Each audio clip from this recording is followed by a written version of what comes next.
कांग्रेस के लिए एक अच्छी खबर है। लॉकडाउन से पहले हुए लोकल बॉडी इंतखाबात में कांग्रेस को कामयाबी मिली है। 10 शहरों में हुए इंतखाबात में कांग्रेस ने 7 पर अपना कब्जा जमा लिया है। इस इंतखाबात में बल्लारी को काफ़ी अहमियत हासिल है। बल्लारी नगर सभा नहीं बल्कि कॉरपोरेशन है। कॉरपोरेशन में कब्जा करना एक बड़ी बात होती है। बल्लारी की सिर्फ बात करें तो यहाँ पर 39 सीट हैं, यानी 39 सीट हैं, जिसमें से 21 पर कांग्रेस का कब्जा हुआ है, 13 पर बीजेपी और 5 इंडिपेंडेंट कामयाब हुए हैं। अगर देखा जाए तो इसमें बिल्कुल मेजॉरिटी है, जिसमें 8 मुस्लिम कैंडिडेट इस बार कामयाब हुए हैं। ये एक बड़ी बात है। इस पूरी इंतखाबात में कहीं ना कहीं डॉक्टर नासिर हुसैन जो राज्यसभा के मेंबर हैं, उन्हें क्रेडिट जाता है। बल्लारी की जिम्मेदारी में उनका काफ़ी अमल दखल था। उन्होंने न सिर्फ टिकट दिलाने बल्कि कैंपेनिंग की जिम्मेदारी भी थी। वो लगातार बल्लारी में थे और इस इंतखाबात के बाद इन्होंने हमें बात करी और हमने उनसे बात करने की कोशिश की। उन्होंने बताया कि ये कामयाबी कहीं ना कहीं आने वाले दिनों के लिए एक पैगाम है। जिस तरह से इस वक्त कर्नाटक के हालात हैं, लोग बीजेपी से परेशान हैं क्योंकि इंतज़ामिया उनकी बस की बात नहीं है। जिस तरह से कोविड-19 में बीजेपी नाकाम साबित हो रही है, आने वाले दिनों में लोगों की नाराज़गी का सामना बीजेपी को करना पड़ेगा। देखिए, बल्लारी हमेशा कांग्रेस का गढ़ रहा है।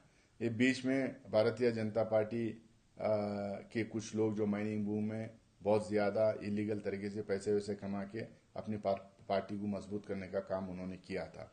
लेकिन फिर दोबारा कांग्रेस के लोगों पे काम करके मेहनत करके दोबारा कई बार एमएलए जिताए, एमपी जिताए और पिछली बार भी हम कॉरपोरेशन में थे। इस बार बीजेपी की सत्ता में रहने के बावजूद बहुत सारा पैसा और ताकत का और सरकार का इस्तेमाल करने के बावजूद कांग्रेस के कार्यकर्ता, कांग्रेस के ग्राउंड लेवल के लीडर्स, कांग्रेस के पहले दूसरे तीसरे लाइन के लीडर्स सारे खड़े होकर बहुत ही यूनाइटेड तरीके से टिकटें भी बांट के और पूरा कैंपेन चला के एक बहुत बड़ी जीत वहां पे हासिल की है। अब ऐसा है कि 45 मेंबर्स की ये बॉडी में 30 मेंबर, करीब करीब 30 मेंबर कांग्रेस के रहेंगे। 21 हम लोगों ने हमारी पार्टी के सिंबल से जीते हैं। 5 जो रिबल जीते हैं वो कांग्रेस के साथ आए हैं। इसका मतलब 26 भी है। चार ऑलरेडी जो है एमएलए, एमएलसी, एमपी के 4 मेंबर्स ऑलरेडी हैं। हम लोग 44 मेंबर की इस बॉडी में 30 कांग्रेस के होंगे, 14 जो है भारतीय जनता पार्टी के हैं। एक बड़ी जीत ही नहीं बल्कि जो है पूरे स्टेट के लिए मैसेज है कि अगर कांग्रेस पार्टी एकजुट होके ऊपर से नीचे तक, काडर से लेके लीडर तक एकजुट होके काम करेंगे तो कांग्रेस को कोई हरा नहीं सकता। मुसलमान भी काफी अच्छी तादाद में जीते। कांग्रेस में नहीं, माइनॉरिटीज एक बड़ी तादाद में माइनॉरिटीज वहां पे रहते हैं।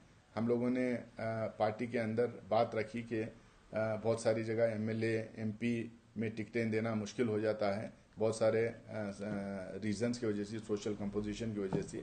हम लोगों ने कहा कि अर्बन एरियाज में, पहले भी ये बात रखी थी पार्टी के अंदर कि अर्बन एरियाज में हम लोगों को लोकल बॉडीज में ज्यादा से ज्यादा टिकट देना है, क्योंकि वही मोबिलाइजर्स भी होते हैं और हमारे स्कीम्स के कैरियर्स भी वही होते हैं।